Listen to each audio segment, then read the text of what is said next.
বাঙালি মুসলমান সমাজ স্বাধীন চিন্তাকে সবচেয়ে ভয় করে, মন্তব্যটি লেখক আহমদ ছফার। মন্তব্যটি করেছিলেন তার লেখা বাঙালি মুসলমানের মন প্রবন্ধে। প্রবন্ধটির পটভূমি ব্যাখ্যা করে তারই শিষ্য অধ্যাপক সলিমুল্লাহ খান বলেছিলেন, বাঙালি মুসলমান আসলে কোনো জাতিগোষ্ঠী নয়, এটি একটি বিশেষ শ্রেণীর নাম, যারা মুসলমান ও বাংলায় কথা বলেন এবং এ নিয়ে হীনমন্যতায় ভোগেন। সাহিত্য সমালোচকদের অনেকে বাঙালি মুসলমানের মন প্রবন্ধ সংকলনটিকে বাংলা ভাষায় রচিত শতাব্দীর সেরা 10 চিন্তার বইয়ের একটি বলে মনে করেন। শুধু তাই নয়, 1972 সালে আহমদ ছফা তার বুদ্ধিবৃত্তির নতুন বিন্যাস বইয়ে লিখেছিলেন, বুদ্ধিজীবীরা যা বলতেন শুনলে বাংলাদেশ স্বাধীন হতো না, এখন যা বলছেন শুনলে বাংলাদেশের সমাজ কাঠামোর আমূল পরিবর্তন হবে না। আগে বুদ্ধিজীবীরা পাকিস্তানি ছিলেন, বিশ্বাসের কারণে নয়, প্রয়োজনে। এখন অধিকাংশ বাঙালি হয়েছেন, সেও ঠেলায় পড়ে। ছফা ছিলেন একাধারে কবি, কথাসাহিত্যিক, সংগঠক ও গণবুদ্ধিজীবী। জীবদ্দশায় অনেকে তাকে বিদ্রোহী, বোহেমিয়ান, প্রচলিত ব্যবস্থার প্রতি শ্রদ্ধাহীন ও বিতর্কপ্রবণ বলে অভিহিত করেছেন।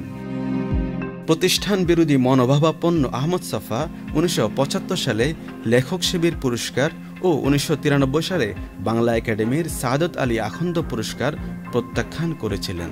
আরও শোনা যায়, তিনি তৎকালীন প্রধানমন্ত্রীর ডাকে সাড়া না দিয়ে তার সাথে সাক্ষাৎ করতে অস্বীকৃতি জানিয়েছিলেন।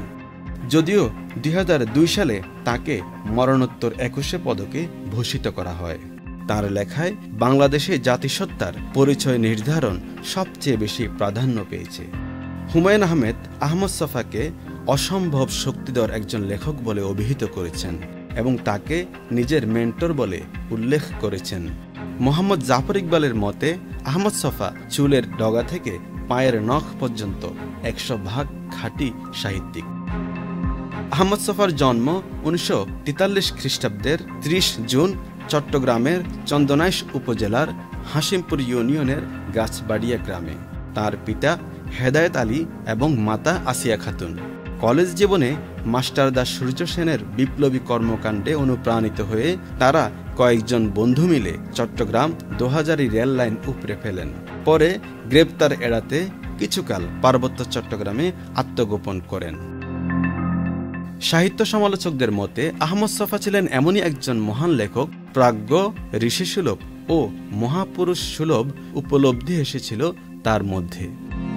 আহমদ ছফা সাহিত্যের প্রায় প্রতিটি শাখায় প্রতিভার স্বাক্ষর রেখেছেন দীপ্তিময়ভাবে।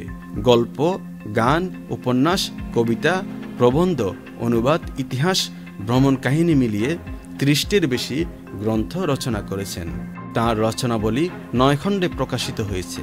তার রচিত আরেকটি জনপ্রিয় বই অধ্যাপক আব্দুর রাজ্জাককে নিয়ে লেখা যদ্যপি আমার গুরু।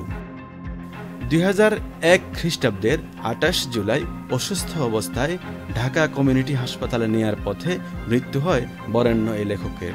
মিরপুরের বুদ্ধিজীবী কবরস্থানের পাশে 20,000 টাকা চাঁদা তুলে জায়গা কিনে তাকে দাফন করা হয়।